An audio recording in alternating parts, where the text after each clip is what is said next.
मीरा रोडमधल्या अशाच दूध केंद्रावर आलेलो आहोत. अरे महानंदाचं दूध केंद्र आहे. ताई नमस्कार, काय नाव तुमचं आणि गाव कोणतं तुमचं? नमस्कार, मी साक्षी संजय सावंत, मी कोकणातली आहे. तर कालचा जो आपला मोर्चा होता तो म्हणजे खरंच खूप अभिमानास्पद गोष्ट आहे की आपल्या मराठी माणसांचं एक म्हणजे एकी दिसली कालच्या मोर्चामधून. आणि हा मोर्चा कोणासाठी म्हणजे कोणाला दाखवण्यासाठी किंवा हे नव्हतं, तर एक मराठी माणसांचा अभिमान आहे आणि आपल्या भूमीमध्ये आपली म्हणजे संस्कृती आपण जपलीच पाहिजे आणि मराठी भाषा बोललीच पाहिजे. ह्या मताच्या आड काल आमच्या मोर्चामध्ये माझे मिस्टर संजय वसंत सावंतांना सगळ्यात पहिली अटक झाली. एक आता जी चर्चा सुरू झाली आहे ती म्हणजे मीरा भाईंदरमध्ये मराठी माणूस हा अल्पसंख्याक होत चाललाय का, मराठी माणूस कमी होत चाललाय का?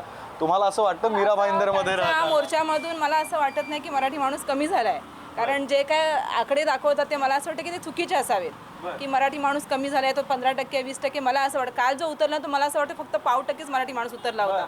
0.5% तर मराठी माणूस काल उतरलाच नव्हता, कारण अटक झाली हे झाले तर काही लोक नाही पण आले किंवा काय नंतर मग त्यांनी मोर्चाला तसा भरपूर प्रतिसाद मिळत गेला. मराठी माणसावर अन्याय नाही व्हायला पाहिजे. जे गोष्ट झाली त्याच्यावरती हात उगारला ते चुकीचंच आहे.